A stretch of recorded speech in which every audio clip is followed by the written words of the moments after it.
Baik, shalom.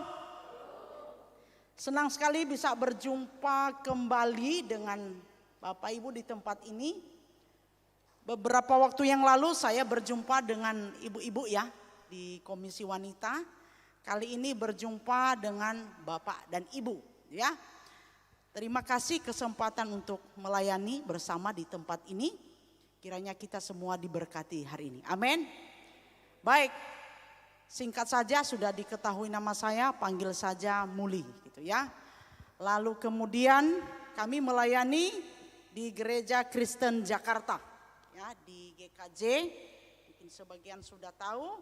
Dan saudara, hari ini kita akan bersama-sama mendengar firman Tuhan.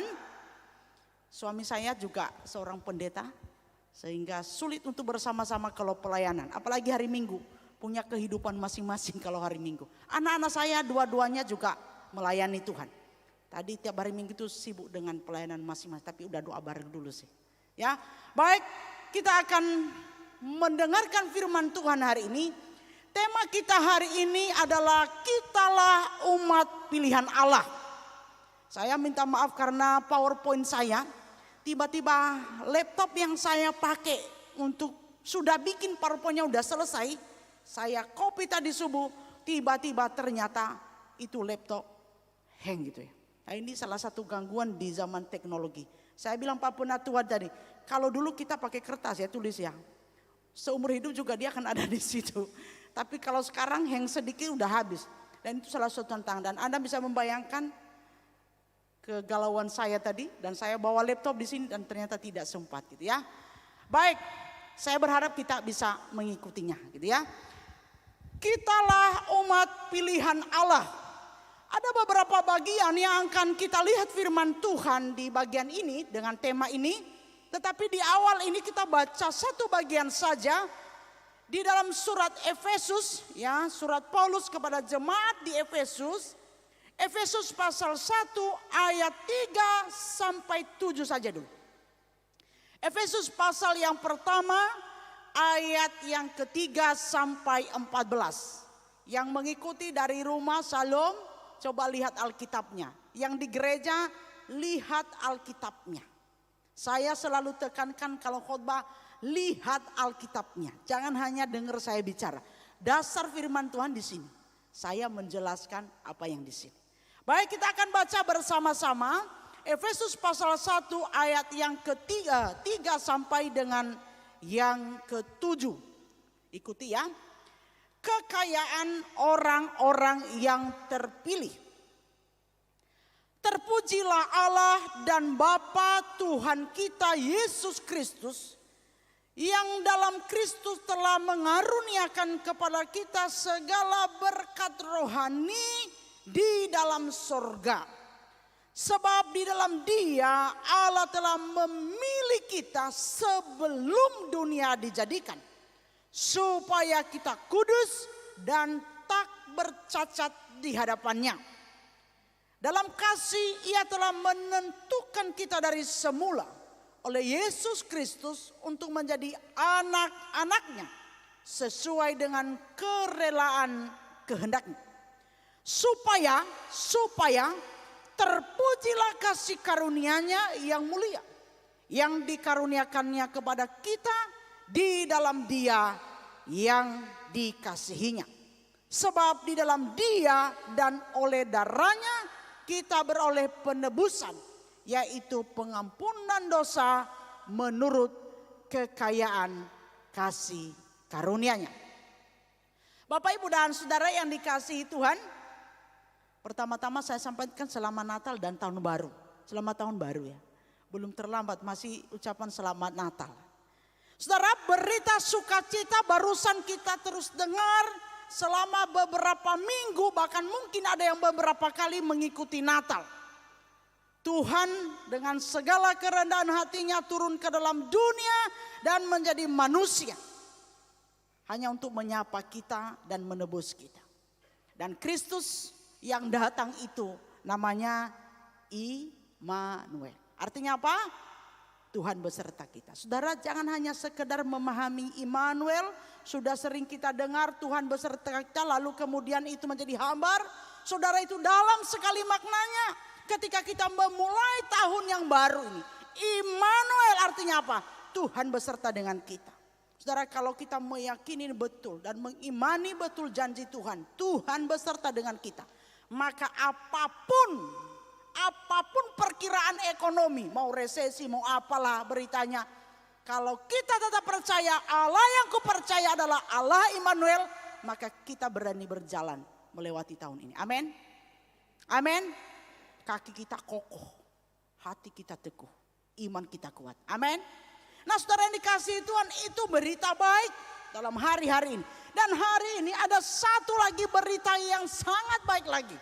Berita baik, di dalam Tuhan itu berita baik terus ya. Maka kalau ditanya, saudara-saudara apa kabar? Apa jawab orang Kristen? Luar biasa, Allahku dahsyat. Hebat kan? Padahal barusan tadi nangis dari rumah, banyak beban. Tapi sampai di gereja, apa kabar? Luar biasa, Yesusku dahsyat, haleluya. Saudara yang dikasihi Tuhan, berita baik hari ini adalah seperti tema kita. Bolehlah dicatat dari belakang biar terpampang itu. Kitalah umat pilihan Allah. Selama saya khotbah enggak apa-apa, itu tampilkan huruf itu ya. Berita yang baru, bukan hanya baru sebenarnya, tapi hari ini baru diingatkan lagi kepada kita. Berita baiknya adalah saudara-saudara yang dikasihi Tuhan, saya dan saudara-saudara yang percaya kepada Yesus. Saya dan saudara-saudara adalah umat pilihan Allah. Ayo katakan kepada kiri kanan, ternyata kita umat pilihan Allah ya. Gak sembarang. Kita umat pilihan Allah. Jadi ini pokok pembicaraan kita hari ini, perenungan kita pada hari ini. Saudara yang dikasihi Tuhan, umat pilihan Allah. Perhatikan satu kata, pilihan. Pilihan. Mbak ibu-ibu kalau ke pasar, kalau ada macam-macam sayur kira-kira sembarang gak ambil? Enggak sembarang. Oh ibu langsung gini, enggak gitu kan. Enggak sembarang saudara. Sayur kangkung banyak. Tapi aku akan memilih yang menurutku adalah kangkung yang terbaik. Betul enggak? Manusia aja begitu. Apalagi Tuhan. Tetapi pemilihan Allah itu tidak tergantung wajah Bapak Ibu. Sebenarnya tadi itu saya ada itu. Aduh sayang sekali ya. Lucu-lucu wajahnya. Tidak tergantung itu wajahnya. Warna kulitnya. Dia dari suku mana. Dia latar belakangnya apa. Berdasarkan kehendak Allah di dalam kerelaannya. Di dalam otoritasnya yang penuh atas umat manusia.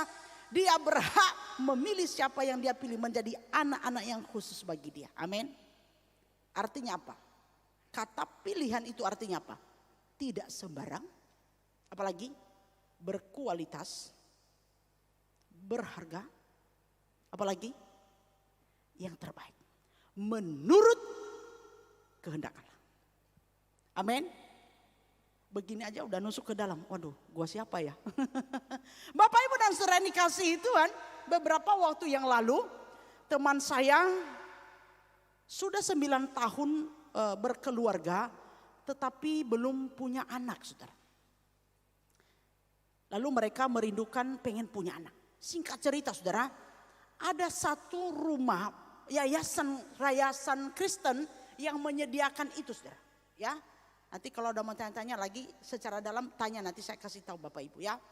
Nah saudara yang dikasih Tuhan, singkat cerita mereka kesana, mereka mendoakan dulu dan mereka akhirnya mengambil keputusan bahwa mereka akan mengadopsi seorang anak.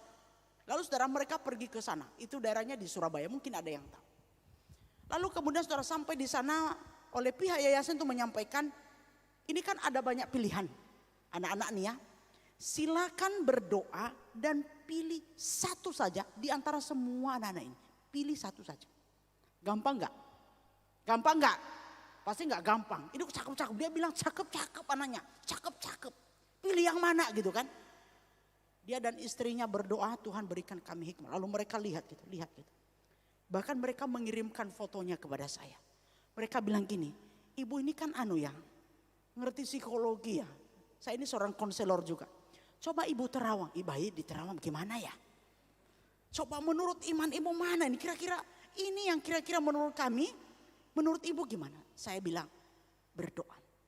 Hikmat Tuhan, Roh Kudus akan bekerja di hatimu. Dan ketika Tuhan meneguhkan, itulah dia. Dan dia mencoba saudara, kira-kira yang mirip dengan mereka, yang nyaman mereka lihat, benar gak? Ya kan, pastilah ya. Yang mereka bahkan mencoba menerawang sebisanya kira-kira nanti anak ini menjadi anak yang baik. Kenapa saudara? Kenapa begitu detail, begitu hati-hati? Kenapa saudara? Karena mereka punya harapan yang besar nanti kepada anak ini. Teman saya ini seorang yang mencintai Tuhan. Satu harapan mereka, walaupun bukan lahir dari kandungan asli, tetapi anak ini benar-benar anak dan akan dididik di dalam Tuhan. Anak ini kelak akan melayani Tuhan. Anak ini akan menghormati dan mencintai orang tuanya. Anak ini akan menjadi anak yang baik, yang menjadi berkat bagi orang lain. Itu harapan mereka, maka mereka tidak sembarang pilih. Bapak Ibu yang dikasihi Tuhan, itu orang tua asuh memilih anak. Dan anak itu menjadi anak di dalam keluarga itu. Kalau kita apa? Kita bukan dipilih orang tua asuh. Kita dipilih oleh siapa? Allah sendiri, sang pemilik kehidupan kita. Sang pencipta kita, sang pemilik kehidupan kita. Di antara semua orang di dalam dunia ini, tidak semuanya dipilih dan dikhususkan oleh Allah. Saudara yang dikasihi Tuhan,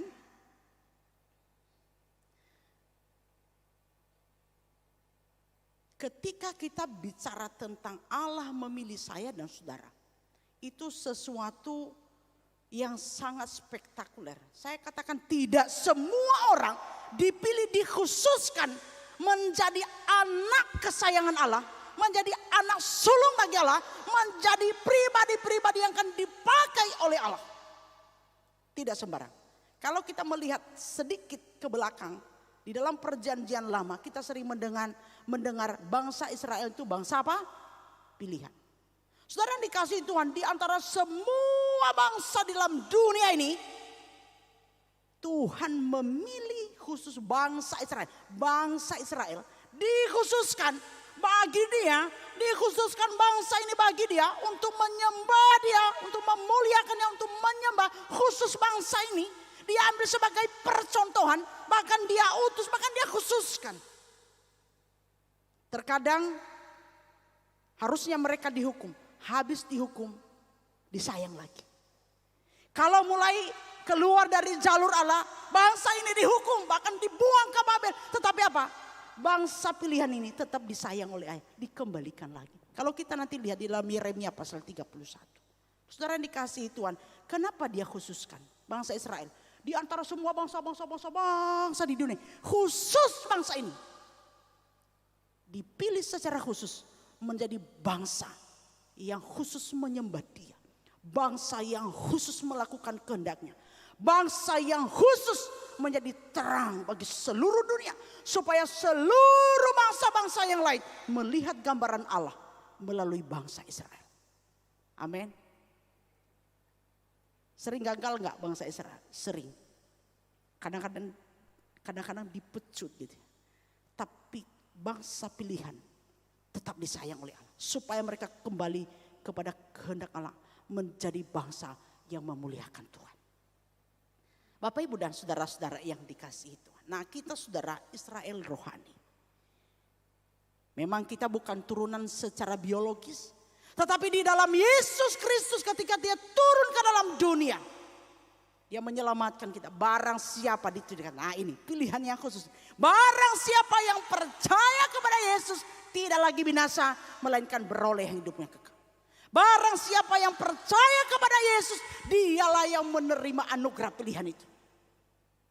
Dan siapa yang dipilih itu digerakkan hatinya oleh Roh Kudus. Untuk menjadi percaya kepada Yesus. Saudara ini sebenarnya doktrin yang paling dalam. Tetapi tidak ada kesempatan untuk kita membuka banyak ayat tentang itu. Kecuali buka kelas, bukan khotbah gitu ya. Nah saudara yang dikasihi Tuhan, kita adalah umat pilihan Allah.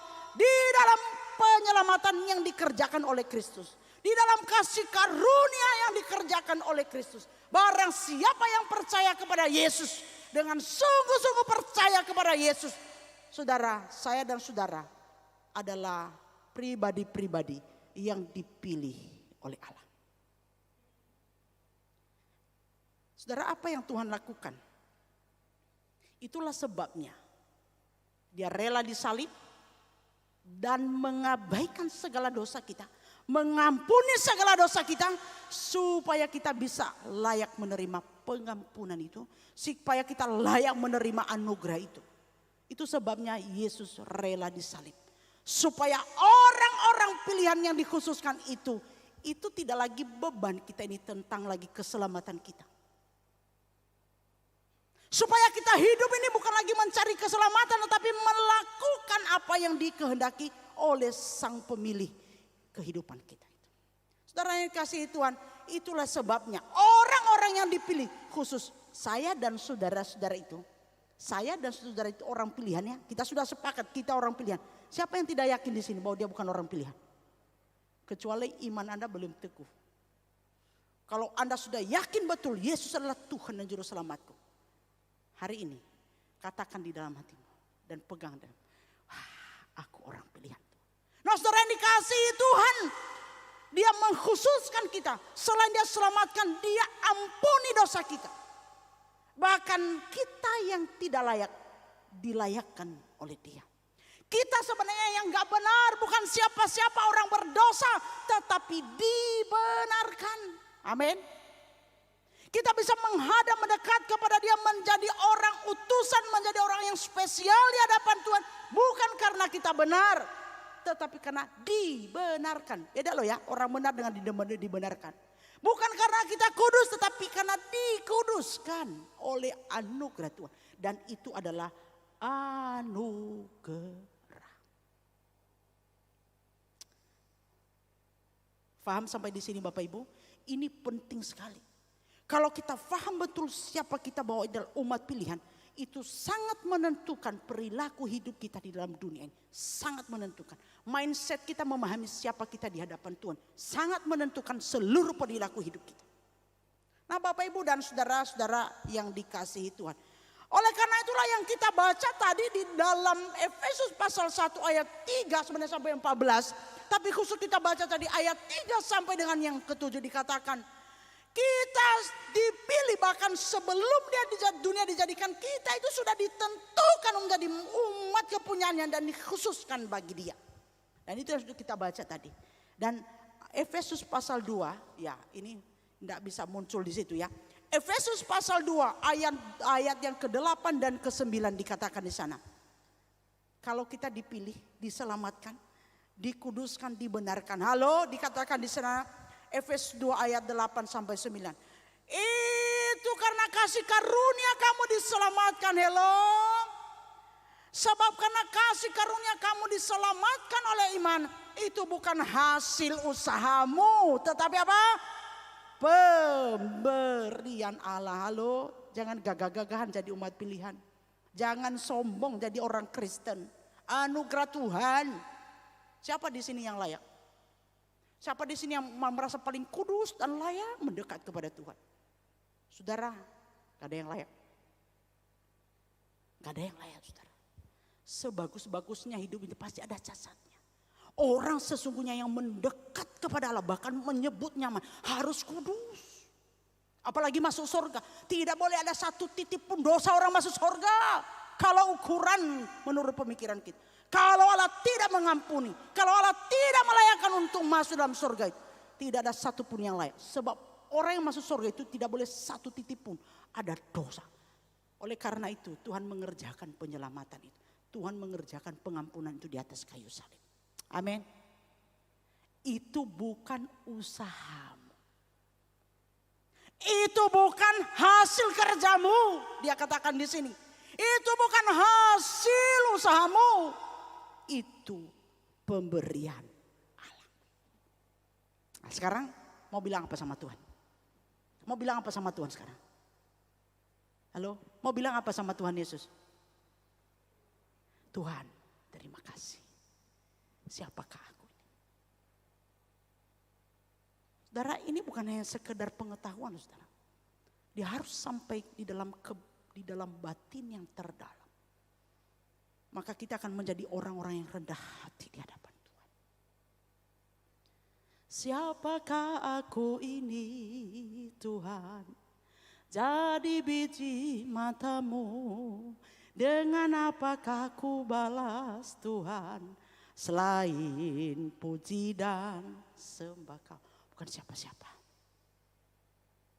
Maka hidup ini penuh dengan ucapan syukur. Itulah penghiburan terbesar orang Kristen itu. Tuhan, semuanya kasih karunia. Terima kasih. Amin. Di antara semua orang ini loh, yang model begini nih mukanya nih, hidungnya pesek, ini kacamata turun-turun gara-gara pesek. Tapi dipilih Tuhan, bukan hanya dipilih lagi jadi hambanya. Oh Tuhan Yesus. Tadi aja di situ nyanyi apa tadi kita itu, nah terharu saya. Tuhan, siapakah aku ini? Holy, holy, holy, tahu artinya holy? Kudus Tuhan itu, kudus. Kok bisa ya kita layak ya, teriak-teriak di sini? Anugerah, anugerah. Amin. Makanya jangan banyak menggerutu ya. Banyaknya bersyukur ya. Saudara yang dikasihi Tuhan, pertanyaan berikutnya. Untuk apa kita dipilih dan dikhususkan? Sampai Kristus rela disalib, sampai Kristus rela mau jadi manusia. Untuk apa ya? Saudara yang dikasihi Tuhan, ini ada banyak ayat yang menjawab. Tapi beberapa saja saya ungkap saudara. Kita dipilih dan dikhususkan oleh Allah sampai dia rela datang ke dalam dunia. Bahkan dia rela disalib saudara. Untuk mengkhususkan kita itu saudara, untuk apa? Kalau kita lihat 1 Petrus 2 ayat yang ke-9. 1 Petrus 2 ayat yang ke-9. Kita dikhususkan untuk memberitakan perbuatan yang besar dari Dia. Apakah dari belakang bisa mengikuti dengan misalnya tampilkan ayat? Bolehkah? Ya. 1 Petrus 2 ayat yang ke-9 saya baca. Namun kamu adalah bangsa yang terpilih, imamat yang rajani, bangsa yang kudus, umat kepunyaan Allah sendiri. Supaya apa? Supaya kamu dapat memberitakan kebaikan Tuhan. Bukan memberitakan kejelekan-kejelekan orang. Bukan memberitakan berita-berita hoax. Orang Kristen, orang yang percaya kepada Yesus dikhususkan, dipilih di antara semua orang. Ini satu biji ini diambil, dikhususkan untuk apa? Untuk memberitakan perbuatan Tuhan yang besar. Amin. Makanya seringkali kita katakan, seringkali kita dengar, hidup kita ini kesaksian. Kita beritakan siapa Tuhan kita. Kita beritakan pekerjaan Allah. Kita beritakan keajaiban Allah. Kita beritakan kemahadasatan Allah kepada dunia, kepada orang-orang yang kita temui dan melalui kehidupan kita. Amin. Amin. Sudah enggak kita jadi pemberita kebenaran Allah, kebesaran Allah? Sudah enggak? Atau justru hidup kita sendiri jadi berita buruk? Ya kan? Bukan jadi, hidup kita sendiri enggak jadi berita baik, tapi jadi berita buruk. Halo? Satu koreksi untuk kita itu ya. Nah kemudian yang kedua saudara, buka Efesus pasal 2 ayat yang ke-10. Untuk melakukan pekerjaan atau perbuatan yang baik. Efesus pasal 2 ayat yang ke-10. Lanjutan daripada ayat yang sebelumnya tadi. Mulai ayat 8 dikatakan, sebab karena kasih karunia kamu diselamatkan oleh iman, itu bukan hasil usahamu, tetapi pemberian Allah. Itu bukan hasil pekerjaanmu, jangan ada orang yang memegahkan diri. Ayat 10. Karena kita ini orang-orang pilihan tadi ini ya, yang beberapa biji ini tadi ya, yang mukanya seperti apapun itu kasih karunia. Karena kita ini buatan Allah, diciptakan dalam Kristus Yesus, untuk apa? Halo, untuk melakukan pekerjaan baik yang dipersiapkan Allah sebelumnya. Ia mau supaya kita hidup di dalamnya. Kan udah dipersiapkan. Pekerjaan Allah itu adalah semuanya yang baik, hal-hal yang besar. Dan dipilihlah orang-orang yang khusus ini untuk melakukan apa yang Tuhan kehendaki itu. Jadi saudara, kita ada dalam dunia ini bukan sembarang loh saudara. Dengan demikian kita tahu tujuan hidup kita ada di sini. Tujuan Tuhan taruh kita di sini, orang-orang yang percaya kepada Yesus. Dikhususkan untuk melakukan pekerjaan yang baik, yang memuliakan Tuhan, yang menjadi kehormatan bagi Tuhan, yang memuaskan hati Tuhan. Jadi kalau banyak yang tanya apa ya tujuan hidupku, aku kok ada di sini ya? Bukan untuk memuaskan nafsu kita ada di sini dan kita diselamatkan dalam Yesus, bukan. Kita diberi anugerah yang spesial itu untuk melakukan kehendak Allah. Bukan untuk memuaskan diri kita. Amin. Banyak orang Kristen tidak paham. Ini doktrin paling dasar di dalam hidup kita bersama Yesus. Itu tujuan hidup kita ada di sini untuk Dia. Dari Dia untuk Dia, bagi Dia. Bukan untuk kepuasan diri kita. Maka kadang-kadang kalau kita harus melewati badai hidup, kita melewati berbagai kesulitan, tetap stay di dalam Tuhan. Kenapa? Kita ada di sini dan diselamatkan di dalam Yesus. Bukan untuk mengkhianati Kristus dan keluar dari jalur Kristus. Tetap di dalam Dia. Saya akan jelaskan nanti. Dia akan menolong kita. Kalau kita tahu tujuan hidup kita, maka dengan sukacita kita menjalani hidup ini dengan benar di dalam Tuhan. Dan ada damai sejahtera yang melimpah di sana. Amin.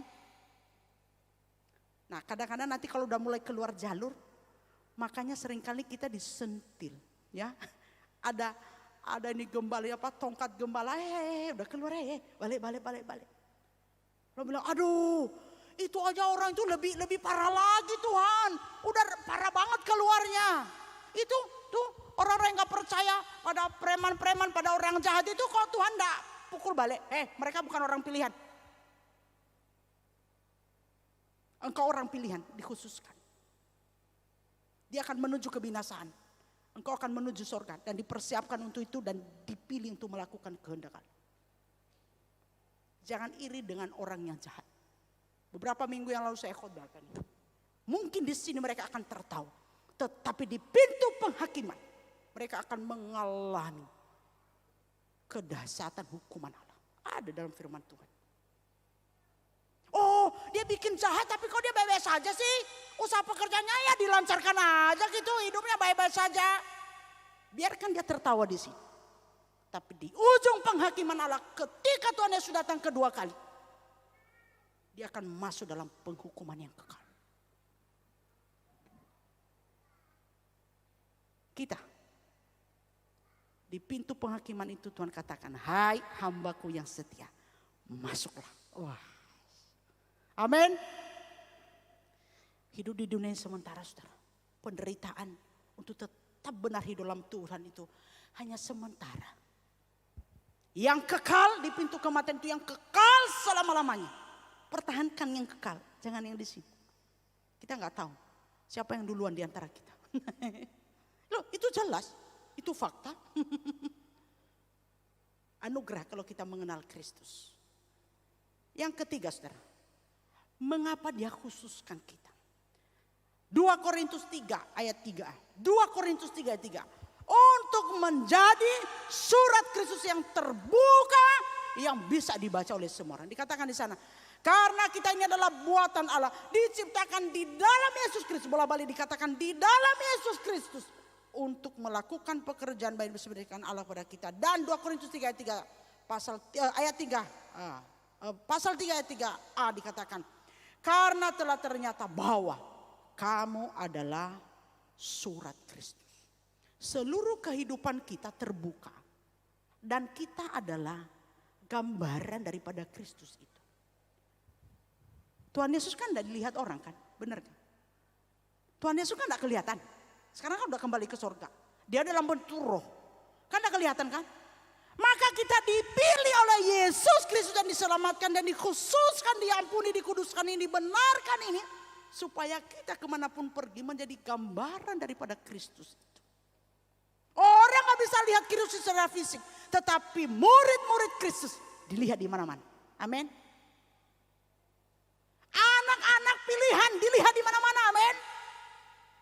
Halo, amin. Makin serem ya. Makin takut enggak? Makin senang dong.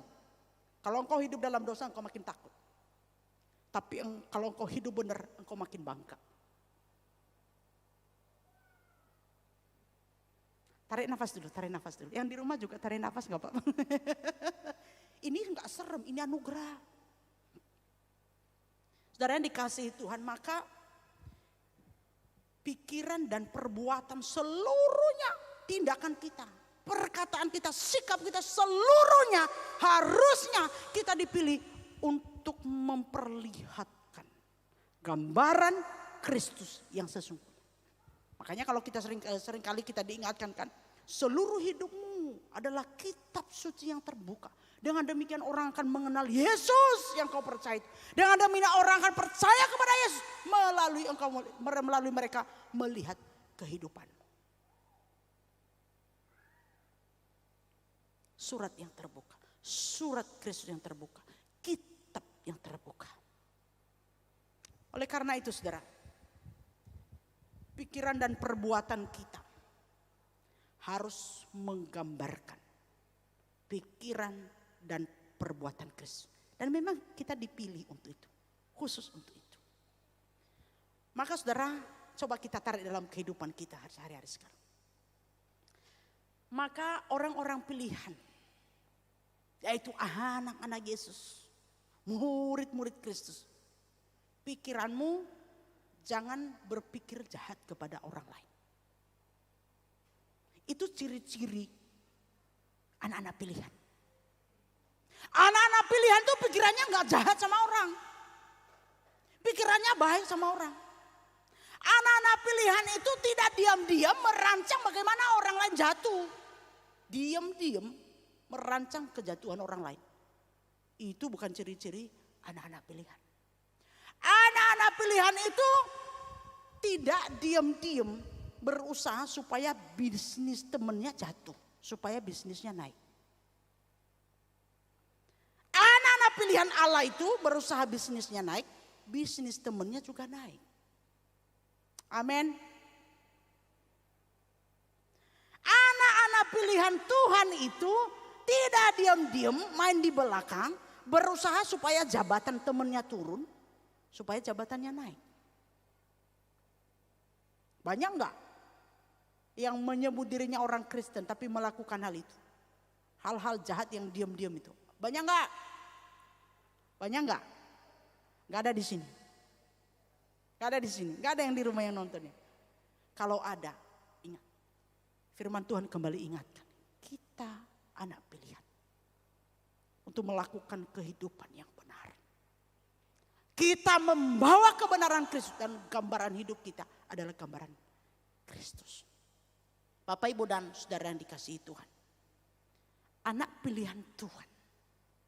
Anak-anak pilihan Tuhan. Tidak memeras orang lain. Dengan apa? Kalau saya sering melihat itu. Bos. Dia pekerjakan pegawainya, dia kuras maksimal tenaganya.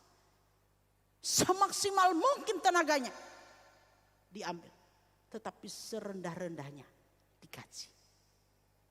Itu bukan ciri anak pilihan Allah. Anak pilihan Allah. Dia memanusiakan manusia.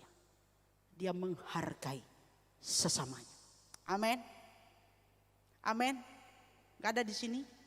Kalau ada di sini bertobat. Anak pilihan Allah dia tidak bersuka cita kalau keluarga yang lain berantakan. Oh bagus. Ya kan? Lu pernah sakiti hati gua. Hai lihat kalau kamu hancurkan. Syukurlah. Diam-diam. Saudara. Itu bukan ciri-ciri anak pilihan.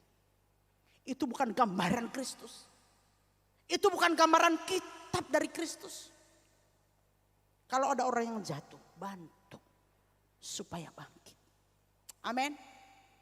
Perilaku korupsi itu perilaku anak pilihan bukan? Bukan saudara. Tapi banyak anak yang merasa anak pilihan. Menyebut dirinya anak Yesus, murid Yesus. Tapi dialah pelaku korupsinya. Dialah pelaku korupsinya. Manusia tidak tahu, tapi Tuhan tahu. Bukan hanya korupsi uang, korupsi waktu banyak, apalagi itu. Datang paling terlambat di tempat pekerjaan, pulang paling cepat. Datang paling terlambat, pulang paling cepat. Udah terlambat, bolak-balik lagi aja. Itu artinya apa? Malas.